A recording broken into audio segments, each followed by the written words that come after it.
Welcome you again in our online classes. Now let us continue with our first term syllabus, which is almost half of it is done and we are left with chapter 4 now. So we are starting today chapter 4, that is matter. Now my dear students, the question arises what the matter is. So before we do that, let us start reading it.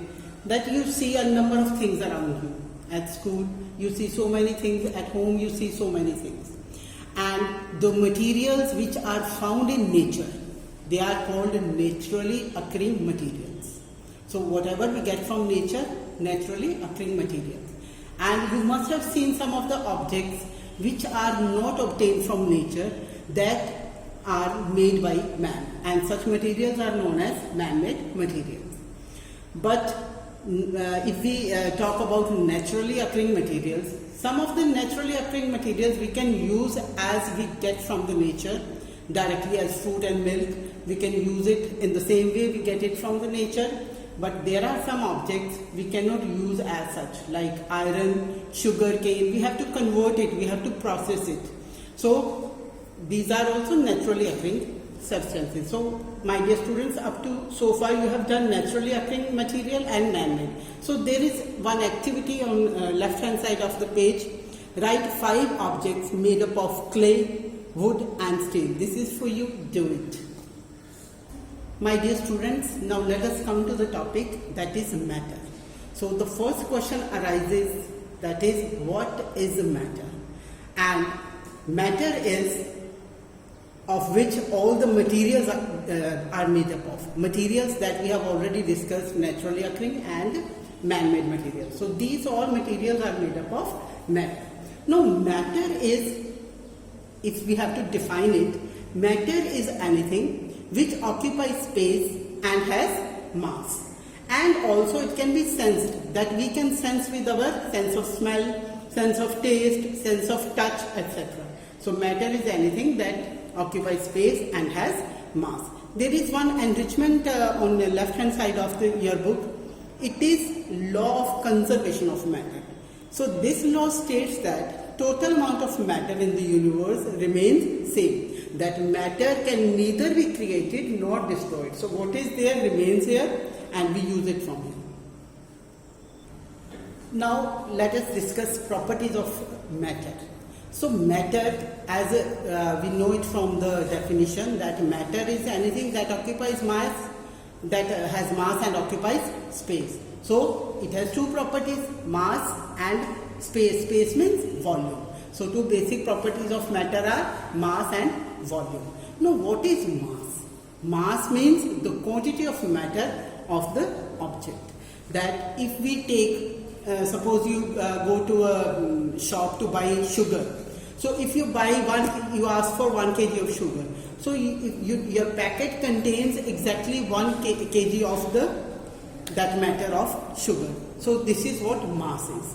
Now my dear students, often we confuse with mass and weight. These are, in physics, these are entirely different terms. These are not same. So let us discuss what are these. If we do a comparative study of mass and weight. Mass is a measure of quantity of matter. That how much matter is contained in a body. That is mass. And weight is a force with which earth attracts everything towards its center. That earth attracts everything towards its center. That force is known as weight. So mass, we can measure it with the help of a beam balance. Beam balance, the local takkadi you look at the shops. And spring balance, you would definitely see in the lab. Spring balance is used to measure weight. SI unit for mass is kilogram and SI unit for weight is Newton. Since weight is a force, so it is measured in Newtons. Mass is always constant for a body. It does not change from place to place. Whereas weight changes from one place to another. My dear students, there is a think zone. There are 3 questions that you have to do in your, that is your homework. So please go through all this content we have read and then you would be able to do this activity. Now there are two experiments that shows that matter has mass and matter occupies space. So our first activity is that air has mass. Air, if we consider it as a matter, it should have mass. So we take two balloons, you can see two balloons, and we hang these two balloons on the side of a scale. One is inflated and the other is deflated one. And what will you see? That the scale is leaning down towards on the side where we have inflated balloon.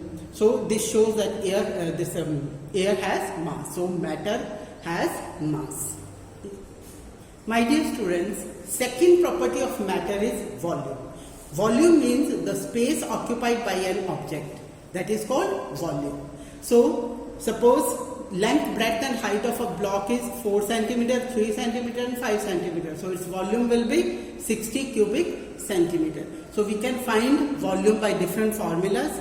So volume is the space occupied by an object. And as we have discussed earlier, that matter has mass and occupies space. Space is volume. So there is one activity that shows that matter occupies space. You have to take a glass tumbler. My dear students, you can perform this activity at your home also. Take a glass tumbler and place it in a ball. You pour water gently in the tumbler so that it is completely filled. Fill it up to the rim of the glass. Now take a small stone, tie it with a string and immerse it into the glass gently. What will you observe? That water starts flowing out of the glass. Why this is happening? This is because now the water was already filled in the glass. There was no space. When the stone goes in, it tries to occupy its space and it removes out that much of water equal to its own volume from the glass. So this shows that matter occupies space. That is all, my dear students. Kindly read the chapter. Thank you. Have a nice day.